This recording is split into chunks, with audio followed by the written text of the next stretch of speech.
Assalamualaikum warahmatullahi wabarakatuh.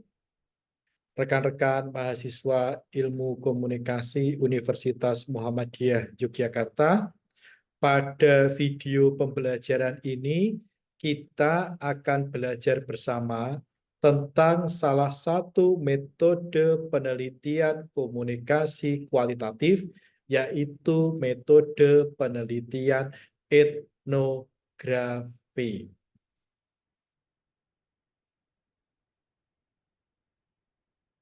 Rekan-rekan yang berbahagia, apa itu metode penelitian etnografi, bagaimana akar perkembangannya, bagaimana desain, bagaimana karakter penelitian, dan bagaimana prosedurnya akan kita pelajari dalam video pembelajaran ini. Mari kita simak bersama. Perkembangan. Pada awalnya, etnografi itu banyak berakar pada disiplin keilmuan antropologi dan sosiologi. Namun, kita juga harus sadar bahwa komunikasi itu adalah disiplin keilmuan yang sangat multidisiplin.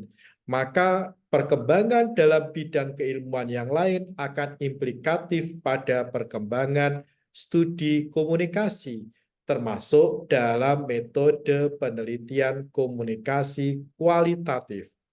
Dewasa ini, para praktisi peneliti banyak melaksanakan penelitian-penelitian etnografi di bidang komunikasi, juga di bidang-bidang yang lain.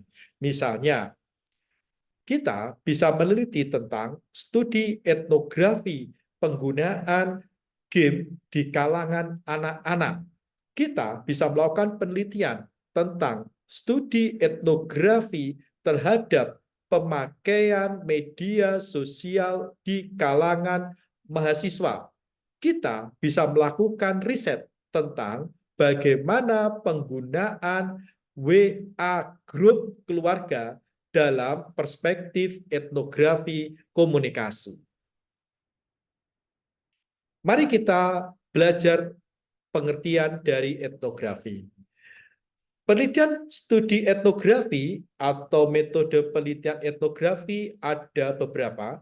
Di antaranya, etnografi dipahami sebagai desain kualitatif, di mana peneliti melakukan deskripsi dan penafsiran. Jadi pertama adalah deskripsi, yang kedua adalah penafsiran, mengenai pola nilai, perilaku, kepercayaan, bahasa yang dimiliki bersama dan dipelajari dari kelompok yang mereka saling share kebudayaan. Nah, baik ini sebagai proses maupun hasil penelitian. Misalnya ini banyak dilakukan oleh disiplin antropologi, mempelajari suku-suku terasing misalnya, atau suku yang baru ditemuin. Namun juga bisa kita terapkan dalam kondisi kontemporer. Misalnya kita bisa melakukan penelitian tentang bagaimana komunikasi atau bagaimana interaksi di kalangan komunitas subkultur tertentu. Yang kedua, etnografi bisa dipahami sebagai cara mempelajari kelompok yang mereka saling berbagi budaya, serta ada produk akhir tulisan dari penelitian ini. Entah itu dalam format laporan penelitian, makalah, atau artikel yang dipublikasikan di jurnal atau buku. Pengertian lain adalah etnografi adalah potret dari orang-orang. Etnografi merupakan deskripsi tertulis tentang budaya tertentu. Budaya ini meliputi adat, kepercayaan, dan perilaku yang didapatkan dari informasi yang diperoleh melalui kerja lapangan. Jadi penelitian-penelitian etnografi ini sangat mendasarkan pada kerja-kerja lapangan. Misalnya ada meneliti tentang bagaimana interaksi simbolik di antara subkultur tertentu, orang-orang di subkultur tertentu. Maka teman-teman harus masuk di dalamnya untuk mendapatkan data ini, masuk di subkultur tertentu tersebut. Pengertian keempat adalah etnografi adalah seni dan ilmu. Menarik ini, seni dan ilmu yang menggambarkan suatu kelompok atau budaya. Deskripsinya bisa berupa kelompok suku kecil di negeri yang eksotik atau ruang kelas pinggiran kota kelas menengah. Jadi kita bisa loh teman-teman melakukan penelitian tentang bagaimana studi etnografi tentang suasana perkuliahan di mahasiswa baru misalnya, karena mereka latar belakang suku yang berbeda-beda atau latar yang berbeda-beda juga. Atau misalnya kita bisa melakukan penelitian tentang bagaimana adaptasi budaya mahasiswa asing di asrama mahasiswa dalam perspektif etnografi komunikasi. Bagaimana desain penelitian etnografi ini dilakukan? Desain penelitian etnografi itu bisa dilakukan dengan prosedur kualitatif untuk pertama mendeskripsikan, yang kedua adalah menganalisis, dan yang ketiga itu adalah menafsirkan pola perilaku, kepercayaan, dan bahasa bersama yang mereka saling berbagi budaya, saling share of culture. Nah, ini yang dipelajari dalam studi etnografi dan terus berkembang seiring dengan perkembangan waktu. Asumsi dasar. Etnografi berasumsi bahwa kepentingan penelitian itu prinsip utamanya adalah pemahaman kultural masyarakat. Jadi kita sebagai peneliti berusaha memahami kultur atau budaya masyarakat. Itu prinsip utama. Yang kedua, etnografi itu mengasumsikan kemampuan untuk melakukan identifikasi masyarakat yang berkaitan dengan kepentingannya. Yang ketiga, etnografi mengasumsikan peneliti mampu memahami atau mengerti kelebihan budaya dari masyarakat yang diteliti, menguasai budaya dari kebudayaan diteliti, memiliki temuan yang didasarkan pada pengetahuan yang komprehensif dari budaya tersebut. Jadi kita harus tahu dari budaya masyarakat yang kita teliti. Misalnya kita meneliti subkultur masyarakat, maka kita harus paham tentang subkultur masyarakat tersebut, bahasa yang digunakan seperti apa juga. Karakter penelitian etnografi, yang pertama adalah culture theme atau tema budaya, yaitu suatu budaya yang tergambarkan pada suatu grup atau komunitas tertentu.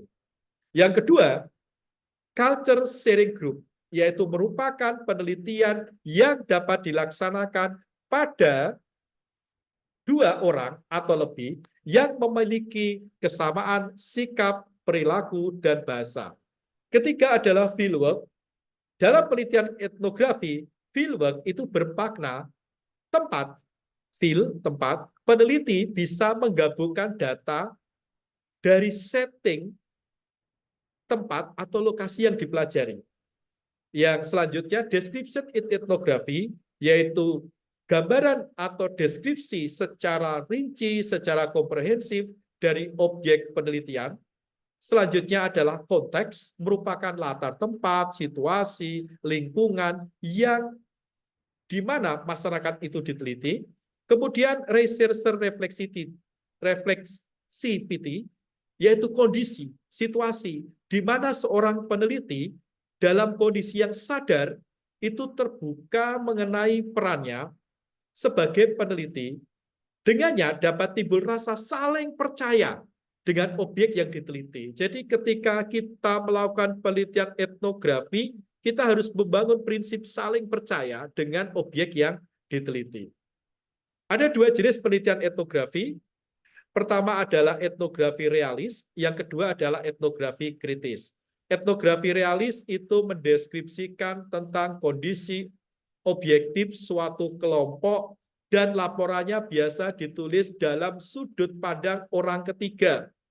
Dalam penelitian etnografi realis, peneliti mendeskripsikan fakta secara detail, secara komprehensif, dan kemudian melaporkan apa yang diamati dan didengar dari partisipan kelompok dengan mempertahankan objektivitas peneliti. Berbeda dengan penelitian realis, etnografi kritis itu berusaha mengkaji respon isu sosial yang sedang berkembang.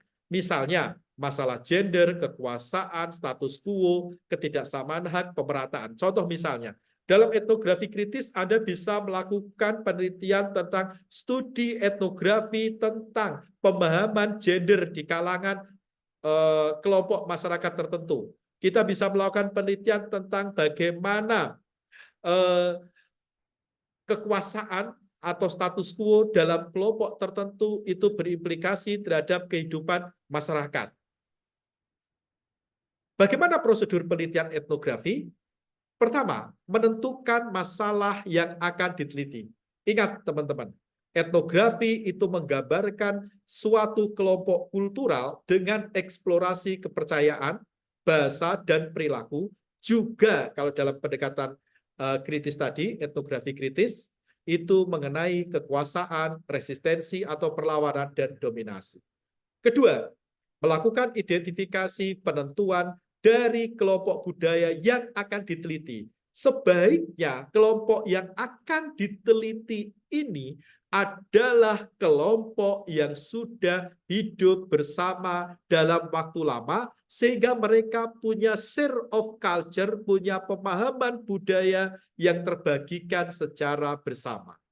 Yang ketiga, pilihlah topik kultural atau budaya, isu yang dikaji dalam kelompok. Hal ini melibatkan analisis dari kelompok budaya. Nah, yang keempat, tentukan tipenya. Apakah teman-teman mengambil tipe realis atau tipe etnografi kritis? Kelima, pengumpulan informasi dari lapangan. Informasi itu bisa berupa pengamatan, pengukuran, wawancara, analisa konten, audiovisual, pemetaan, penelitian jaringan, dan sebagainya. Kemudian setelah data itu terkumpul, kita pilah-pilah untuk dianalisis. Terakhir, dari analisis itu kita buat tulisan, laporan penelitian, artikel jurnal, buku, monograf, dan sebagainya mengenai gambaran atau potret komprehensif, potret menyeluruh dari kelompok budaya yang kita teliti dari sudut pandang partisipan maupun dari sudut pandang peneliti. Demikian teman-teman materi kita tentang studi etnografi dalam ilmu komunikasi. Sebagaimana yang saya sampaikan di awal, etnografi berasal dari antropologi dan sosiologi, namun dalam perkembangannya dan apalagi ilmu komunikasi adalah ilmu yang multidisipliner, maka metode ini juga banyak dilakukan oleh para peneliti dalam kajian komunikasi. Semoga video pembelajaran ini bermanfaat untuk kita semua. Assalamualaikum warahmatullahi wabarakatuh.